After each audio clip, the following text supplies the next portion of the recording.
Vamos mergulhar hoje numa análise um tanto inusitada. A gente vai misturar um ícone da cultura pop com um dos maiores clássicos da literatura, a Divina Comédia. A pergunta que vai guiar a gente é essa. Se o marinheiro Popeye fosse julgado pelas leis do inferno de Dante, qual seria o seu destino? Onde exatamente ele se encaixaria nessa rigorosa geografia moral? Bom, é isso que a gente vai descobrir. Para começar essa nossa simulação de um julgamento divino, a gente precisa estabelecer uma regra fundamental, ok? Vamos esquecer a física dos desenhos animados. Aqui, o Popeye vai ser tratado como uma pessoa real, com livre-arbítrio e, claro, total responsabilidade por cada um de seus atos. E aqui está o pulo do gato. Para Dante, o que define o pecado não é o resultado final, mas sim a intenção, a vontade de machucar. Não importa se o bruto se recupera em segundos. O que está em julgamento aqui é o desejo do Popeye de causar dano. Bom, todo julgamento tem uma defesa, certo? E o argumento principal a favor do Pop é aquele que todo mundo conhece. Ele é o herói que só age quando é provocado. A violência dele seria só uma forma de legítima defesa, um último recurso. Mas será que a história é tão simples assim? Pois é. Quando a gente olha mais de perto, surge um padrão bem problemático. A reação do Popeye quase nunca é proporcional à ofensa. Na verdade, a escala da violência dele é gigantesca, muito maior do que qualquer coisa que se pareceria com legítima defesa. E essa frase dele, essa frase é a chave de tudo. Ela não é um aviso, ela é o momento da virada, o ponto em que a paciência se esgota e o que assume o controle é a pura ira.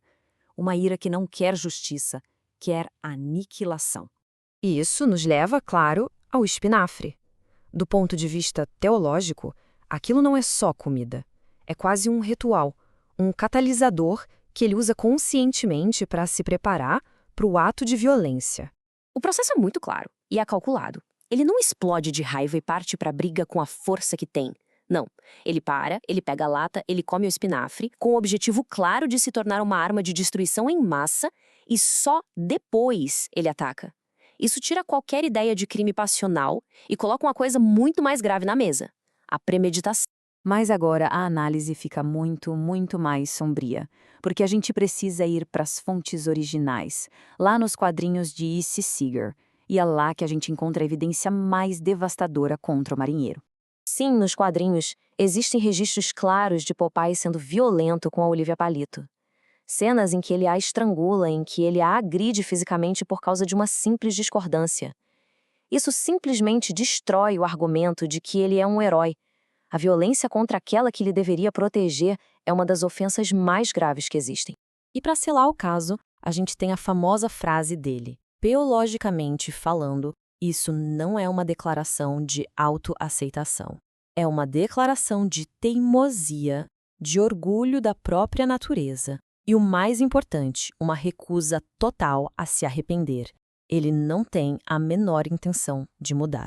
Com todas as provas na mesa, agora a gente precisa consultar a legislação do inferno.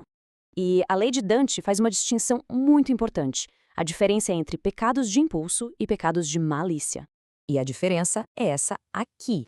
O quinto círculo, o da ira, é para os pecados de incontinência, de impulso, de perda de controle. Já o sétimo círculo, o da violência, é para os pecados de malícia, ou seja, quando existe uma vontade deliberada, calculada de causar o mal.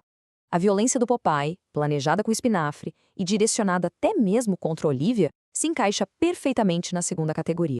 Diante de tudo isso, a lei do inferno é bem clara. A ira do Popeye não é um deslize, não é uma perda momentânea de controle. É um hábito, é a identidade dele, construída sobre a capacidade de destruir. E por isso, a sentença é dada. O destino final de Popeye não é o pântano lamacento dos irados, mas sim o círculo mais profundo e severo dos violentos contra o próximo. E essa é sua punição eterna, ser mergulhado no flegetonte, um rio de sangue fervente, onde tiranos, assassinos e todos que derramaram o sangue de outros pagam por seus crimes. E o mais fascinante, e ao mesmo tempo terrível, no inferno de Dante, é que as punições nunca são aleatórias. Elas são um espelho, uma inversão poética e cruel dos pecados que a pessoa cometeu em vida. E a sentença do Popeye é sob medida. Ele fica mergulhado no sangue fervente até a garganta, o que o impede de falar e comer. Seus músculos, que eram seu grande orgulho, agora são eternamente cozidos e enfraquecidos pelo calor. Das margens do rio, ele consegue ver o espinafre, a fonte do seu poder, mas ele nunca, jamais vai conseguir alcançar. E se ele tentar sair 1 milímetro a mais do que o permitido, centauros atiram flechas nele. A ironia final, talvez a mais cruel de todas, é o silêncio. Aquela risada marcante, o bordão "sou o que sou", tudo isso desaparece.